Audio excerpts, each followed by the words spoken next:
Welcome back to What's in My Drawers. It's a golf discussion on golf equipment, fittings, repairs, and opinions. We started out What's in My Drawer because old club makers and club fitters are tremendous pack rats. And that's how we started. And since, thanks to the extended stays that we've all had due to COVID, it's been a growing podcast. I guess that's what we'll call it, a podcast. And it's been a lot of fun. We've been able to talk about golf equipment, fittings, and repairs and opinions. So, hey, let's keep the trend going. And as always, we give a little shout out to those in the professional tours who did very, very well. And this week is no exception. However, it was the Alfred Dunnell Championship. This is on the European Tour. And I know I'm going to murder it, but I'm going to try it anyway. Christian Beezened out. Yeah. I'm sorry, man, but that's what it was. Second, Richard Bland from England and Sean Crocker from the U.S. So, congratulations, those guys. That was the only professional sport for PGA wise out there. Hopefully, all those of you in the U.S. had a really good Thanksgiving. Enjoyed it with the family as much as possible. For those overseas, hopefully you guys, I know most of you guys are indoors. Hopefully that's getting ready to come to a halt. As I look, you got a few more days, and then let everybody be unleashed, right? Okay. And like always, we also talk about some builds, right? And quite possibly the most popular grip this last week was Jumbo Max. Jumbo Max has been a favorite this week in not only the extra small but the medium. I had some folks with some fairly big hands and some trouble gripping too, and they hit these things, and oh my gosh, it was a whole different story. And then the second favorite thing was the KBS. We put KBS. Actually, they were in three sets. This one you hear is the KBS 105, and I put that in a regular and a stiff in two sets. And then we went into, this is the S taper.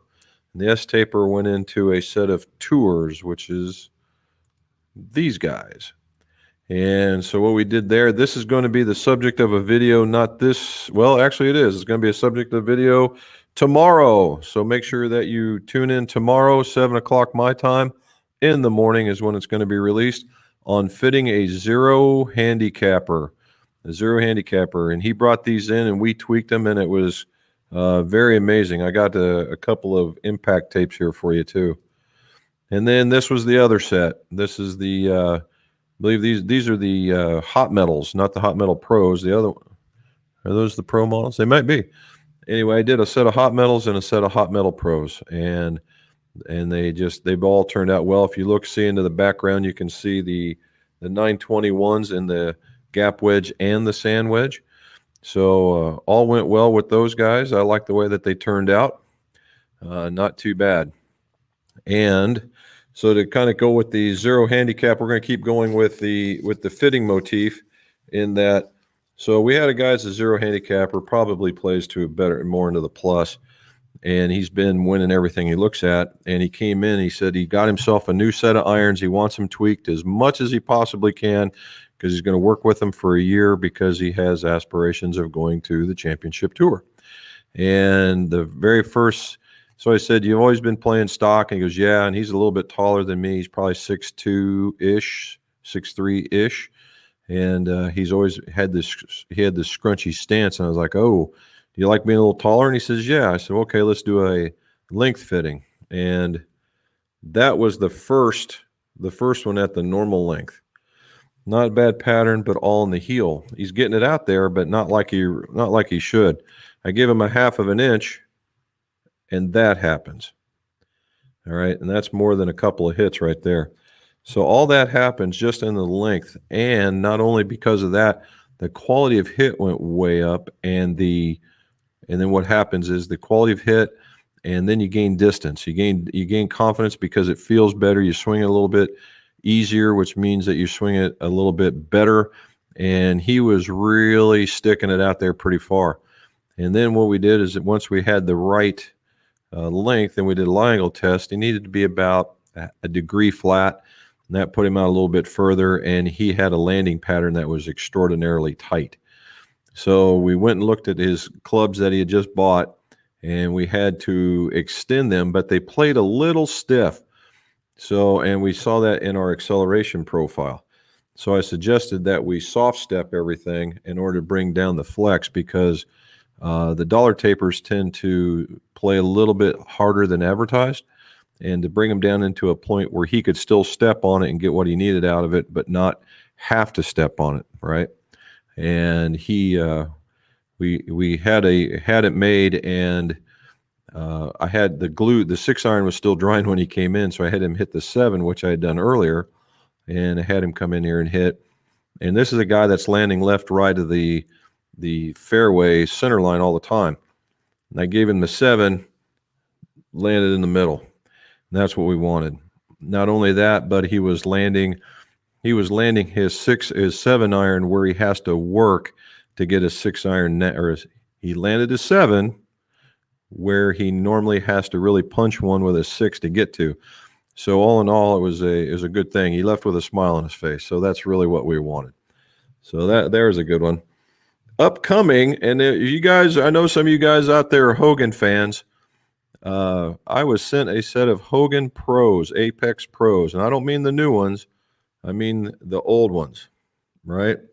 And it's the kind with the gold around the star. And I know that means something versus the blue and the red. This one has the gold.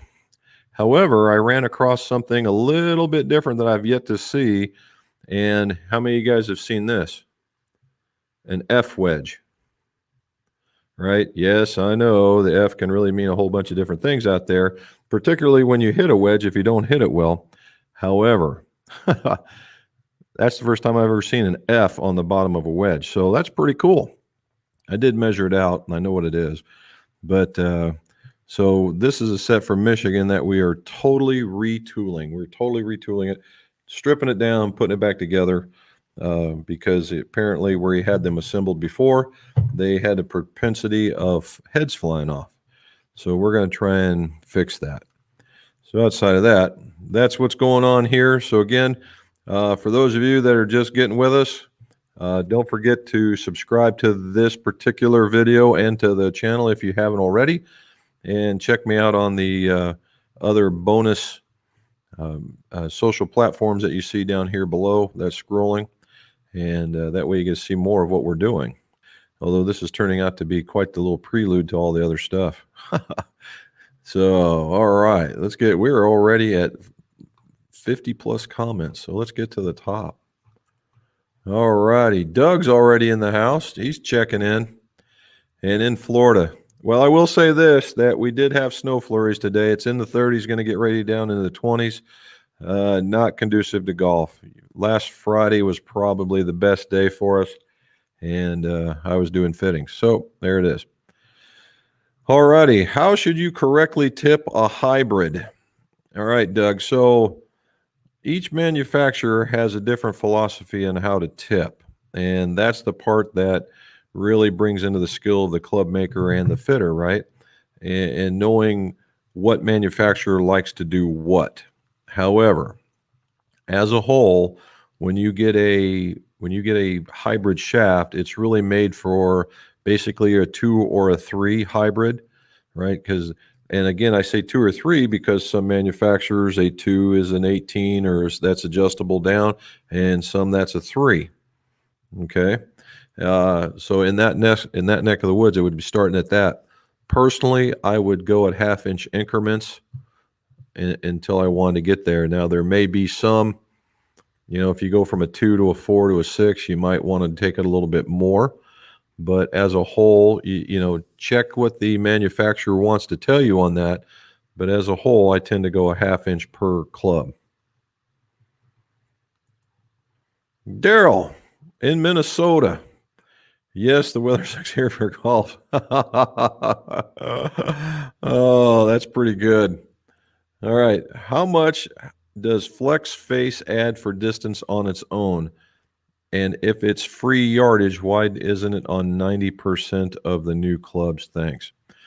All right, Daryl. So no matter every OEM does it. Oh, hit the ball further, flexes more, does this, the face goes there. The bottom line is the club used to be measured in two parameters for the face flexing. Okay. The first one was called core, which was coefficient of restitution.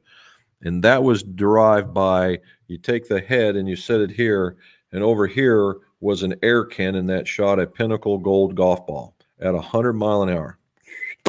And when it would bounce off, these radar guns would pick up the golf ball going backwards, and if it went above 83 mile per hour, then it would. If it was faster than that, it was illegal.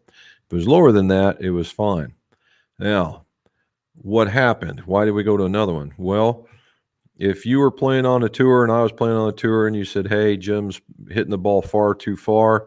Something's got to be wrong with his club. It's illegal." They would have to take my club, send it up to New Jersey. They would disassemble it and do that same test on it. And they say, "Oh, okay, we're done with it. No, it's not illegal." And me being the spoiled baby that I am, being on tour, I would say, "No, keep it. I'm going to find another one down here that has better magic in it." And that happened. I'm not going to say a lot, but that did happen. So the USGA basically, I don't believe, throws anything away. So they got this big warehouse of all these clubs that they don't know what to do with. And so to prevent that from getting any bigger, they came up with a new parameter called contact time. Contact time is measured in microseconds. And basically what you do is you hold the head in a clamp, and you have this head with a sensor on it, and you bring it back to a given length, and then you let it go, and you do it 2 or 3 times. And however much time is spent on the face in microseconds, and I believe it's 237 or 239, somewhere in that microseconds. If it's less than that, then it's illegal. And if it's more than that, it's fine. And that's how that came into. So they all have to pass that test regardless of the technology. So the springiness has been in there for years, ever since the core. If you remember, Callaway had an illegal driver. Crank now has one that's illegal, and people are playing the heck out of it. And because unless you're playing in a tournament that requires rules, then these guys, go out and have some fun, right? And so that was the test of flex. Now, they did studies on core, i.e. the flex face that you're talking about, and they found out that as the higher you swing, the less that became a factor in the amount of distance that you acquired. It was more for those guys that were slower swingers, and that became a big deal. Hence the reason why you see those guys that like the illegal ones. So that's where that would go. So it's like Daryl, it's on a sliding curve. I'd like to be able to tell you this is how much it adds. Now, does it add some? Yeah, right. There's always that it's inelastic collisions and stuff, and so it's giving. So I don't know if it'll give you all that. However, there it goes. So it's not necessarily free yardage, and the other part is on this, when you're really looking for it, what you're really looking for is a high smash factor, and that's the high return on investment for your shot. So if you swing 100 mile an hour, what you're looking for maximum velocity is 150 mile an hour for your ball. If you hit that, you've hit as good a shot as you're going to hit. Now, which direction it goes into, that's a whole nother question. But that's basically flex face and distance and testing in a nutshell. Phil, my son, my bud. There we go. Still working on the 12-year-old.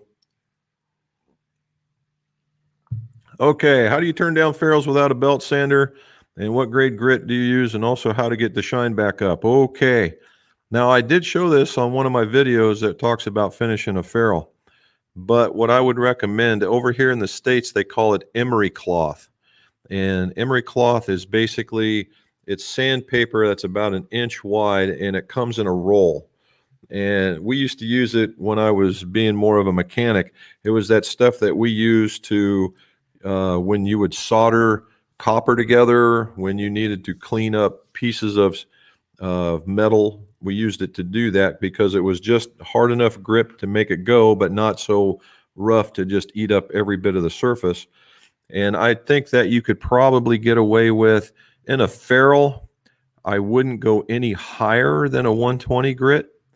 If you can go a little bit higher, then you would probably be better off. You're going to work a little bit more, but the payoff is better. And what I would do is, okay. So what I would do is, on the shaft for the ferrule, I would put a piece of tape here, and then you'd have your ferrule and a piece of tape above the ferrule. Then when put your project in a vise or something, and you would hold it like this, and then you would take that piece and you would run it up and down until you got where you wanted, flip it, and do it again. And that gets you your shape, all right? And yes, it's going to look dull because you're hitting it with sandpaper. Then some acetone. And you go get you some paper towels and 2x2 squares, cut them down, and just get one or two of those pieces and get it soggy, but not dripping on you, but soggy, and then go at a 90 degrees. So if you were doing your ferrule and you were sanding this way, you would go this way with the acetone and lightly, because the acetone is going to eat it up. Now, and that will get you a really, really nice shine.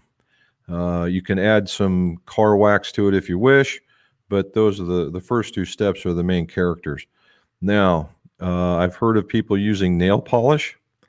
I have never tried it, so I can't tell you the results, but that's how I would do it. And then that way it would stay there. Now, other people have done it, and they will have taken that same paper towel with just the acetone, and they will squeeze it and work it around and let the chemical eat it. And you can, but you tend to, in a lot of cases, you lose the shape. So that's the reason why I do that. So there you go, Phil. Hopefully it worked out for you. And thanks for staying up so late. Oh.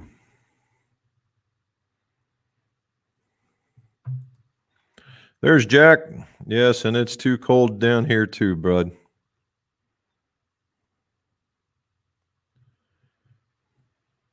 Okay, good enough. Hallie. Well, we're just sitting here doing we're doing a live stream. Got any questions, let us know. Matt. All right, we're getting our first winter storm. Yes, I'm glad you guys are getting more than us. 7174, there you go. So how long does it take you? Okay, so we know Matt loves playing in inclement weather, and he gets around. How long is it when there's nobody out there and it's in the cold? How long does it take you to get 18 holes in?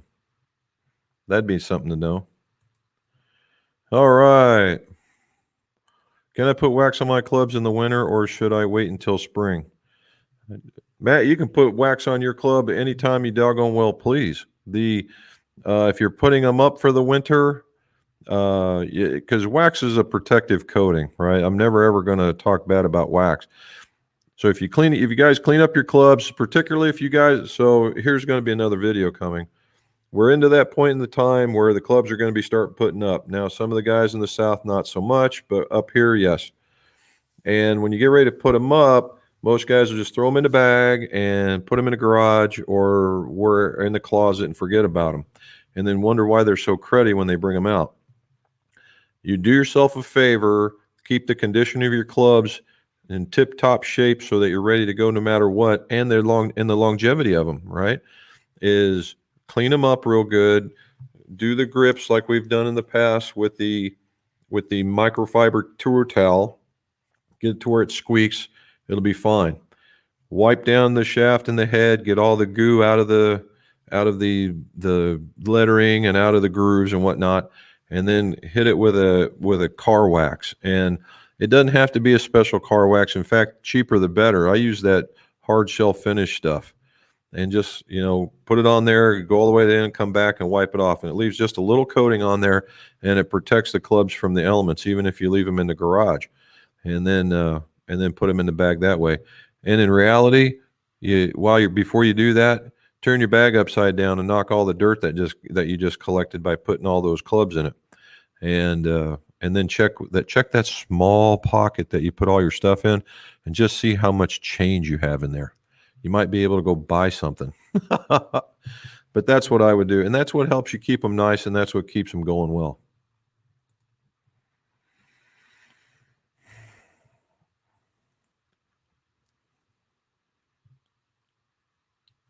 Wednesday, yes.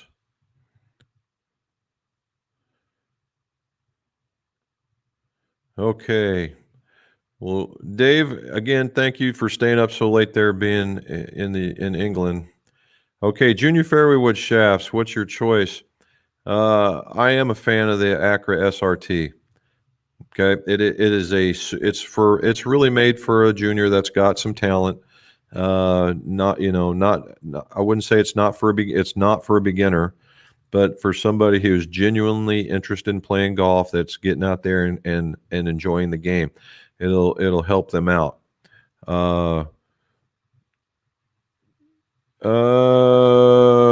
Ladies length, it depends on where they're at, right? The ladies length. So what you're describing probably is somebody I'd call a tweener, maybe somewhere in that 11 to 13 range. And sometimes they're really tall, sometimes they're not. Sometimes they're really strong, sometimes they're not. And it depends on when that growth spurt hits them. And in some cases, the ladies' length is just right, but maybe they're a little too strong. Or maybe they need to be a little bit shorter than ladies, but you don't want to get into the too far off the butt of the ladies' length, and the SRT is where you need to go. So that's what I would do. Yeah, and if the length is a little bit too long and you're going to have to cut off way too much, then that's the other way to go. There are some other junior shafts out there, but I think it's from a quality perspective, you're not going to beat Acra. Here we are in Wisconsin. Oh, I recognize that symbol. Well done. Hopefully you guys aren't covered under. My sister's up there, so she hasn't said anything. Phil K. in Austin. All right. I bet you're doing okay as far as weather goes. Another Texan. All right. Jerry, thank you for looking us up. There's Eric. And on Facebook. Thank you, sir. There's DE's back. So any projects in the shop this time around? How do you do fittings during cover? Oh, you mean COVID? Well, here in Ohio, I'm going to assume that means COVID, Jack. In Ohio, we haven't hit lockdown, okay? And where you see me right now, I'm in my fitting room. So it's basically one-on-one. We try to keep a lot of distance. I keep my stuff wiped down, and then it becomes a mask preference thing. You swinging is not very conducive to wearing a mask, and I have yet to require anybody to do it. It's personally preferential. We keep our distances, and that's basically how we do that. And I hand things to them, and then we stand far enough away when I have to demonstrate what I am seeing, that kind of stuff. So we try to keep it about as normal as we possibly can. Quebec, well done, Ben. Thank you for checking in with us. Awesome. So I was right. Well done.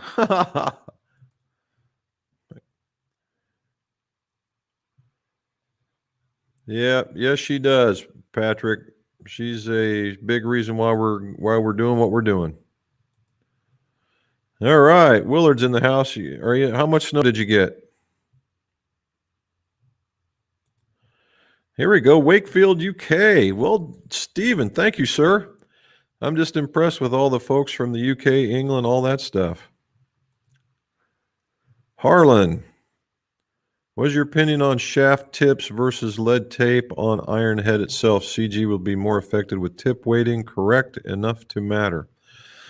Okay, so shaft weights versus lead tape. Obviously, tip weights are more cosmetically appealing, okay, because they don't show. Lead tape can be, if applied incorrectly, can look pretty bad. Again, then, so if it's already assembled and you don't have the skill sets, then you're really relegated to tip weighting. Now, there are methods to run weight in the form of lead powder or tungsten powder down the shaft and throwing a cork to it. That is extraordinarily old school, and I wouldn't recommend it. Uh, and I've been asked whether or not to do that in graphite. Absolutely not. But some folks have gotten away with it. Now, I've also I did one for a guy that he was extraordinarily strong, and he didn't want his club to look bad. So I wrapped a few pieces of tape around the shaft, and it didn't, because it was steel, it didn't look that bad, and it made a massive difference for him. So that was positive. However, getting back into the CG part of it, so you need around 10 grams, right? 10 grams is going to start moving it. 4, 6, not so much. I wouldn't sweat that so big. But when you start using large pieces, and 10 seems to be the maximum, and there's probably a reason why they went to 10, because the things are about yay big. I mean, they're pretty hefty. And you put that in there, and yeah, you can start moving the CG around. And even when you put it all on the back end of the club, if you were to put all 10 grams here, you would still impact the CG. It would still drive it down.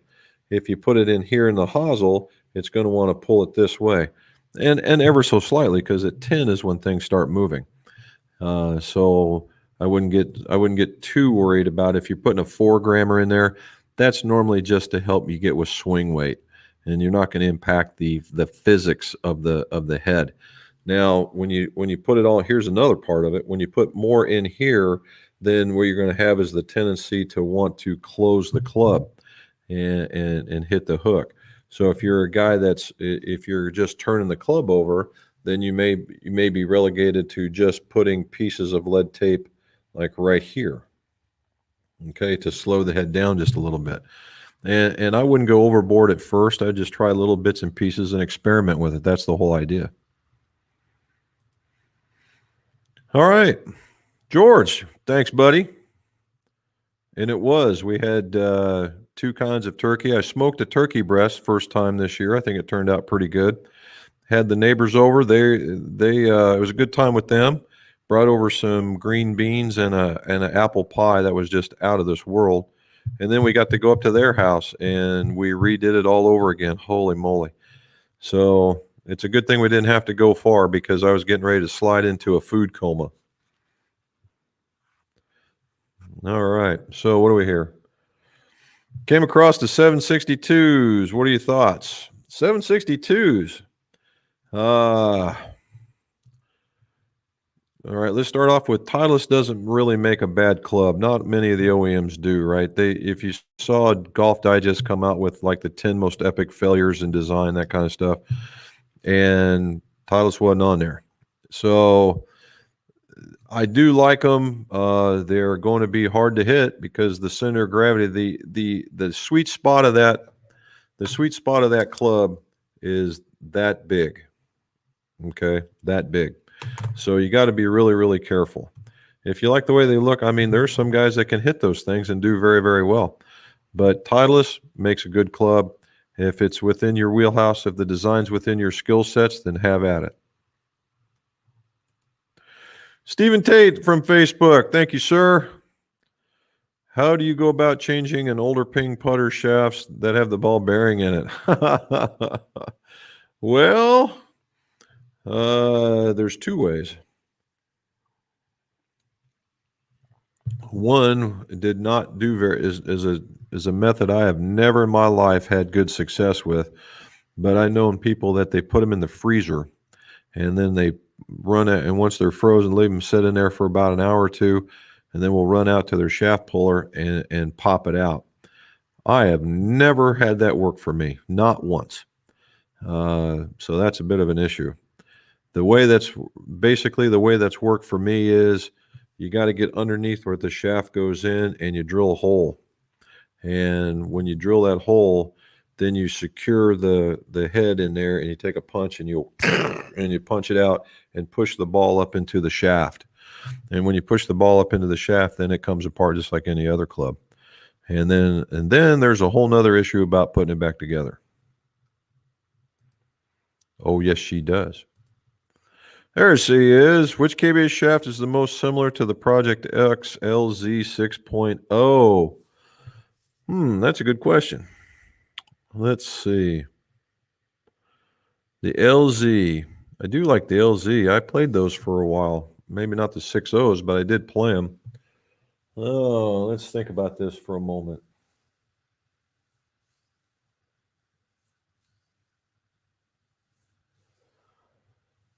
Depending on your weight category, I would look at if you're in the 110 category, because the LZs came in the 105s and the 120s, right? If you're in the 105 range, I would look at probably the C-taper lights. And don't get confused, because the C-taper lights don't play anything like the C-tapers. The other one might be the dollar tapers as well in the lights. Now, if you're talking about standard, if you're talking about the standard weight model, I would go probably with, I'd probably look at the regular tours, right? The regular tours. That would give, they have a similar pattern of the way they fly. And he's also in Texas. We got 3 in Texas. Well done. Did I miss Camilio? Nope. So far, Robin's in here saying hi to folks that I haven't seen yet.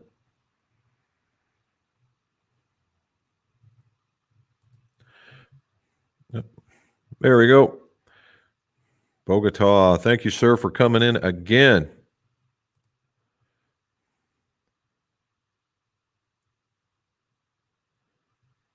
All right. Awesome. That's pretty cool. Very good. Still locking down. Brian, I swear, man, I don't even want to pretend to know what you guys are going through with that. Hopefully that you guys are at least allowed to go out and walk around or something. For crying out loud, you guys are go nutty. All right.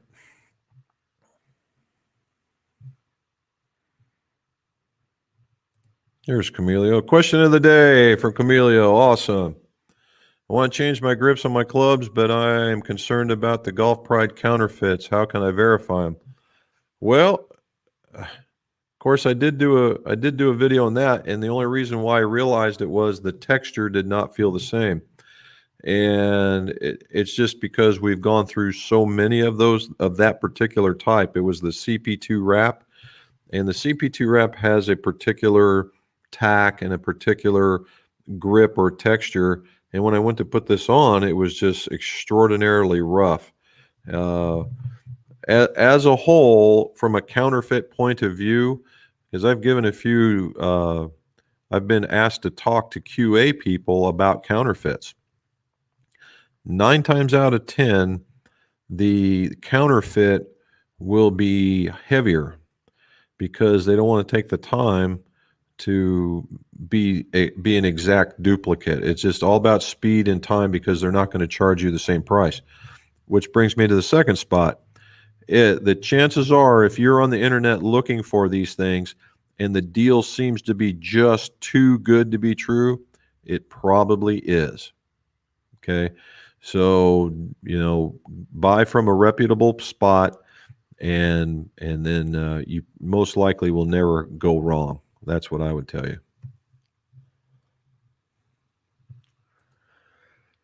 All right, Jerry, what we got here? Why is it offset in irons are considered game improvement? Well, from a history point of view, if you look at all the old clubs, even from the 1800s, there was 0 offset. All right. And that was because they didn't have any. They just was straight down, straight in. And if it did have it, it was kind of by accident. And that was just the way that they were made, the way that they came out because of the philosophical way of swinging. and then 0 offset. That transitioned into blades, which again, Blade being a good player, didn't need a lot of offset, that kind of stuff. And so when they started getting to the point where they're getting technical in design, and you can start seeing when it shows up, and it's right about, I'm going to say 50s, 60s time frame. And it was right around that Maltby era when Maltby was working for Spalding and that kind of stuff. So it was about 50s, 60s. And then they started adding game improvement and offset and size and that kind of stuff into clubs, because the predominant miss was a fade, push, slice. So you're open. And the one thing that offset does is give you that split second to help get the club closed in order to straighten the ball. And because of that, that's what's considered game improving. Nope, I went all the way to the bottom again. See if I can get to the top. Here we go. And Robin's talking to folks as much as I am. Here we go, Patrick. Quick question. What would be the cause of a shaft to break inside the grip? Well, the first cause is hitting it against the bag when you're going to put it in because you're mad. That's the first one. The other one is that, I've had a handful of those. And I just look at it. I look a lot of this as equipment fatigue, right? Equipment fatigue. And if you're one of those guys that tosses the club, and I don't mean in anger, you're putting it in your path that you're going to walk by when you are going back to the cart or to your bag or whatever, and it hits, and maybe it hit it. Sometimes it doesn't take a lot, and they just snap. It could be that you're not holding on to the club with both hands in an even pressure format. I mean, that's the biggest part of it. But a lot of cases, the reason from a grip perspective is that, maybe you're practicing and you're really stressing the club, and, you're hitting it, and it's causing to do that. Short of that, because normally it breaks under the first hand, right? So it's right in between. It rarely breaks on top of the bottom hand. It's always in the back. And a lot of the times that's just from putting it in the bag in a forceful manner, getting mad at it, that kind of stuff, from what I've seen.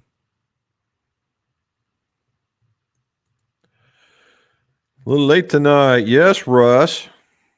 Hopefully everything's going good for you. Ricardo, here's your question. I got custom fit for Mizuno 5 wood and love it. Good. Glad to hear it. Can I use the same specifications for a Titleist 3 wood if I want to do it myself? Well, to an extent, yes. Okay. Now, obviously, you can't make the 5 wood the same length as the 3 wood. The 3 wood's going to be longer. And I would suggest using the same shaft so you can get very close to the same type of performance. Now, from a purely nerdy, I'm a techie builder type guy, they will, and there's other guys that are screaming at me right now talking about hosel insertion, bottom to ground bore, all that kind of stuff. If you're into the newer 3 woods, they're very, very similar. All right. Do I have one? Not here, but I do have some out in the shop, and you'd be surprised how similar that the parameters are in those 2 clubs. So yeah, I think you could get away with it. The thing I would really check is number 1 is the lie angle. You want to be just a tad flatter, right? Just a tad flatter than your 5 wood. Not a lot, just a tad. Don't be more upright, or you'll never like it. Here we go. Will Sean do a future junior pro shaft which is designed for that purpose? Yeah, he has one. He does. He's got. I've used it. I would consider that an okay shaft. But if we were talking the other one, but he does have it. He's got a whole setup. Even has the. If you're looking for smaller grips, because maybe he has a smaller hand, he also has some smaller grips to fit too, which might help you out. All right. There's Russ. Played Saturday. Good for you, man. Does anybody try Dixie golf balls? No, I've never even heard of Dixie golf balls, to be honest with you, man. I have to maybe look them up. Give me a second here. Write that down. Dixie golf ball. Always interested in a new golf. I just like to see new stuff.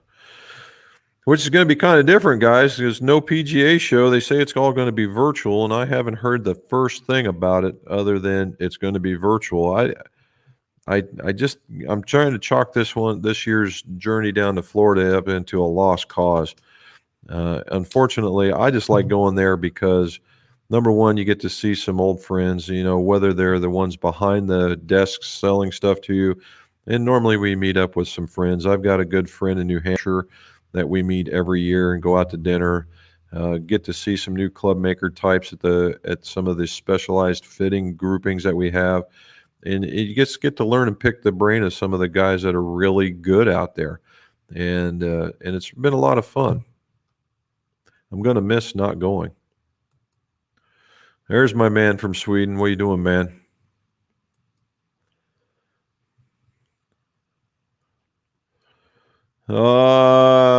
Willard, probably an outside-in swing path is probably the first one. The second one might be the weight of the club.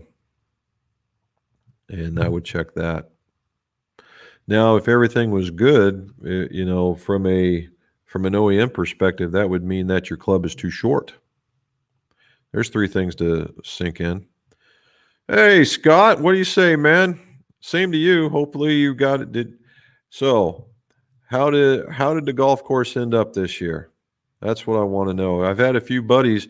We've been talking, they've went out there and we've been talking about going out, and I just never could make it out that way. But that place is that Salt Lick, man, that's a nice place. Travis K from Jersey. All right, now we got the East Coast and the North and the South covered. Now we need somebody from the West. We've got got a lot in Europe, which is great, and Sweden. Not a problem, Daryl. Anytime, man. Here we go. Jim, have you ever had to adjust a 5 to a 4 loft as the set you're building doesn't have a 4 iron? NXQ has a 24, but no 4 iron, only hybrid. What a yay. Well, let's walk this one backwards. So when he's talking about the EQ1 NX, he's talking about single length clubs. So my first question would have been no, or what a statement would have been no, because it's too heavy if it was a normal set. So they're all the same. So they're going to be the same length. They're going to be the same weight. They're going to be the same flex across the board. So this is kind of interesting. Could you do that?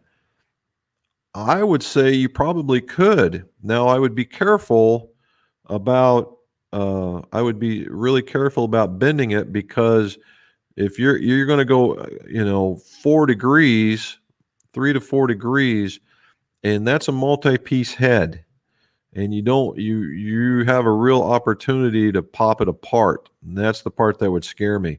Now, also keep in mind the negative to this is you're going to make it stronger, so your bounce is going to go negative, right? So you're going to go from, whatever the bounce would be, you're going to drop it down 4 degrees.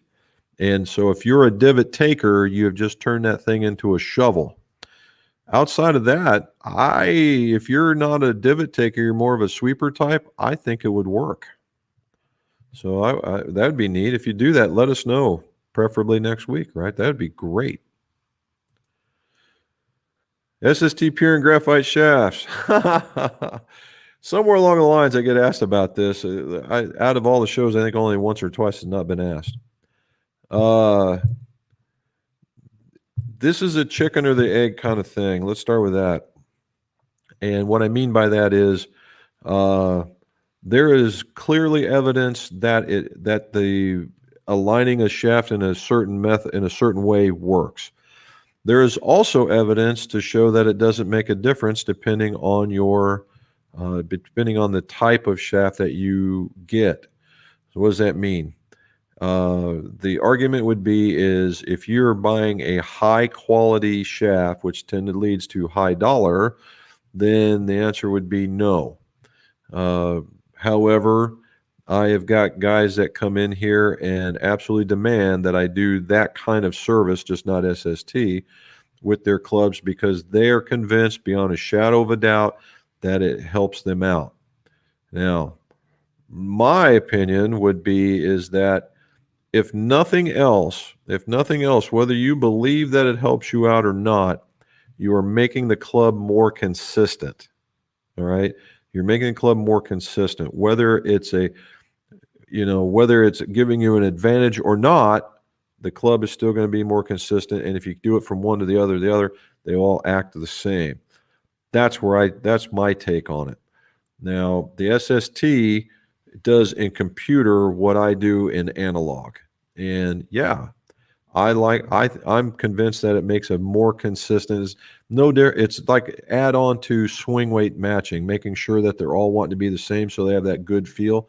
So if I align everything just the way they're supposed to so that they flow and they spine and they do what the SST wants, then it makes the club work the same each time. Better or not, that's the discussion of a lifetime. But as far as consistent, then yes.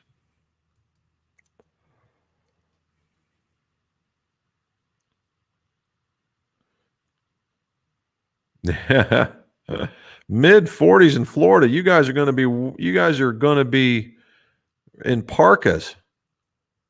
I mean, I get down there and it hits 50 and you guys are in parkas, man, and it's like, "Oh my gosh." And I will say my last day in the Navy in Florida, we left and it was 32 degrees. And it was the coldest 32 degrees I have ever experienced in my life.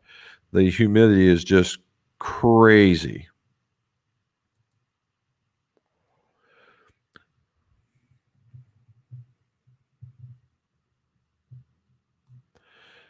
Honestly, if you did it correctly, the answer would be no. We're talking about an iron, I assume. If you're doing it right and you're bending it on plane back and forth, I would say no. That's one of those things people say you can bend offset into a club. I don't see that. I really don't.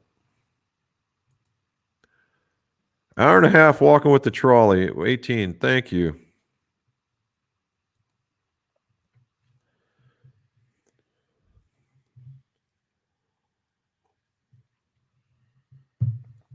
Well, there you go.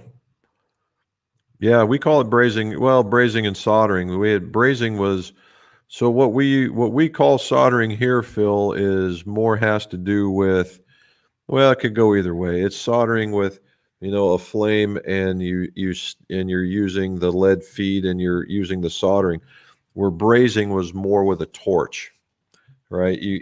There's a slight designation difference, but yeah, but yeah. And I'm here to tell you that's a skill, right? That's a skill. I learned that just ever so slightly. I mean, I can't tell you how many times I sucked the solder straight through the side of the sidewall, and that's a mistake. That is a mistake. Scott, let's talk torque on a shaft. Is lower always straighter or even on a regular soft tip shaft? Oh, wow. Have you been looking at the TXG guys? Because I just saw their video and they were doing something with torque. And we saw Matt, they cut down a shaft, 2 inches on his driver, and he hit the snot out of that ball. The real thing is that, you gotta watch Matt. Matt swings hard, right? And they were probably falling into his category. So if you look, and the funny part for a guy that swings hard, he's also very swing weight sensitive. After that last, what was that? The shaft that goes straighter, right? He did one of those, and it was so heavy on the tip he couldn't bring the club around, and he couldn't get a good solid hit off of it. However, is lower torque always straighter? The answer to that is no. Okay. And just like that they talk, so we talk about torque being how much the shaft does like this. Okay. And I'm being excessive. The shaft probably moves like that a little bit. And it's measured in degrees, and each company does a little different. You'll see it's measured in foot-pounds. However, some people use a 6-inch arm and double it. Some use a 2-foot-pound and cut it in half, or 2-foot arm and cut it in half. I don't know why. When the things, you measured it in foot. I don't know why they do it. Could be just the space on their bench. However, torque is normally one of the last things to consider uh, in a club, particularly when your your weight and flex and length and all these different things and profiles. And if you're still trying to turn the club, right? If you're trying to get it to shut, actually, a bigger torque number is where you want to go. If you're really turning it over, maybe less.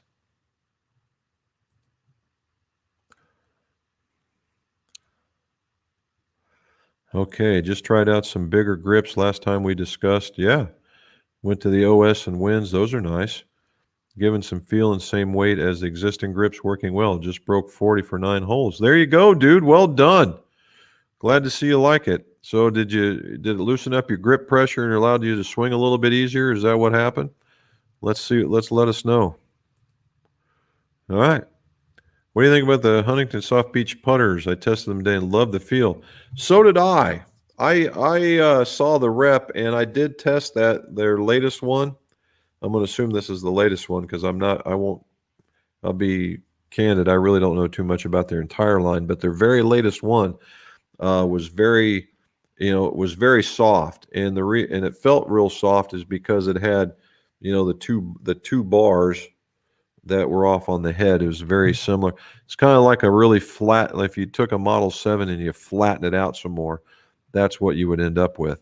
And the milling of it was very, really, really nice. And yeah, but I liked it, and the speed was really good. If you had extraordinarily fast greens, that might be troublesome, but for the most part, I'd say it's a pretty nice little putter. Eldon, all right. What advice would you give a husband and wife joining club repair and fitting occupation? Oh my. Well, that's a good one. I think one of the best things is play to your strengths. Okay, play to your strengths. I have no strength when it comes to working with the payment numbers and getting, yes, I understand inventories. Yes, I can do that and make that happen. However, Robin is phenomenally better at it than I am. And so when it comes to as she says, I'm the techie person and she is the money person. And that's how that one works. Now, for you, if it's just play to your strengths, right? And the thing most people forget is when you're doing something like this, you have to have a business plan. And if you guys are going into it, go into it together. What I did is I created a business plan and I showed her, and she gave me the stupid check, like if I would write something stupid in it and would not understand it because it would be golf related. And then we'd sit down and explain it and see if that went with the business or not. And then kind of bounced it off each other, because you guys are in it to win it when you guys get into the occupation. And the other part is you got to remember that once you get into it, if you guys are golfers, don't plan on doing it too much, right? If you're really turning out to make this a business. But that's something to do that and have fun with it, right? Because there's more times than not, it's not a sunny day every day, but there's a lot of times when it's pretty damn funny too. And and like anything else in golf, success breeds acceptance. And once we get going and we get moving and shaking, we all know what each person's doing. And the funny part is Robin in Ohio, I'd put her up against just about anybody for changing grips.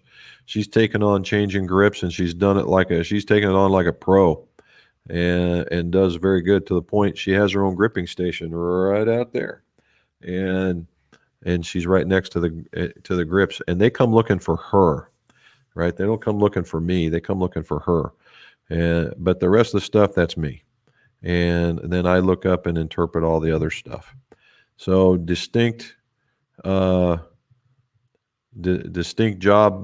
categories, and have some fun. Scotland.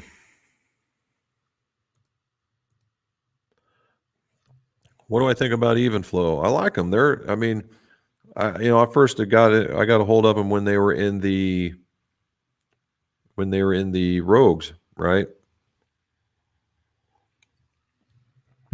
I think that the even flows are decent, but they're being taken over by the Riptide. The Riptide is an even flow shaft, to be sure, but they're for somebody who's not super duper aggressive, but they have the different colors out there, right? The blue and the reds and the Riptides and that stuff, so that you can find a model to fit your swing type and a weight to go with it. See, Eldon, that was a test.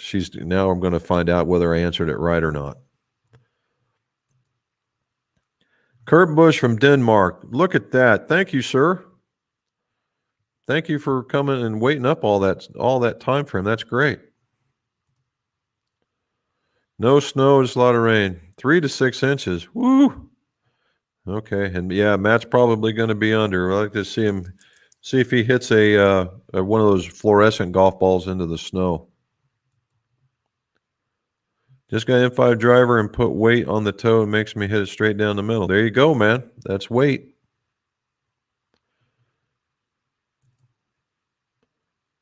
There we go. T. Reed had a guy bring in a graphite iron broken flush with the hosel. Tried drilling out the graphite, but ran into a steel tip weight. Yeah, that's no fun. I can't drill through. What should you do? So what I would do is, number one, I'd heat it up, and I would take a smaller one. Yep. I would take a smaller drill, and I mean a smaller one, heat it up, and I would take a drill and I'd run it around the outside of that steel weight. Okay. And then heat it up again once you got it cleared out. And what I do is I take an AWL, and awl, and I keep working around, add heat, working around till this thing eventually will come loose. And sometimes what I'll do is I'll try still and drill a smaller drill into the bottom and let that thing get caught, and it will pull it back out. Or you'll loosen it up and then you just tap it until it falls out. And it's going to take a while, but that's basically how I get them. More Facebookers. Well done. Thanks, Joe. Leads. Woohoo. Oh, okay. Well, I'm glad it worked for you. That's always good. Golf swings. Can you remember a way to turn mirrored chrome finish to brush satin into my irons? I don't have a belt sander or a Dremel, so it'll be by hand. Fine grit sandpaper. Okay, so what I would recommend is that they have the Scotch-Brite, but hopefully you have a drill. And if you can go and they have a Scotch-Brite or these in a wheel form, right? In a wheel form, and it's thin, but you can get that Scotch-Brite on that, and you're going to have to hold the club in a vise or something, like this or like that, and then run that up and down it, okay? And then use the Scotch-Brite in that method. But if you do it by hand, you'll never make it because chrome is just really, really hard. But I would use a drill and go to the local hardware store and check that out. There we go. 4 Ben Hogan blades. There you go. You ever seen an F blade? It's just so different and neat. Yeah.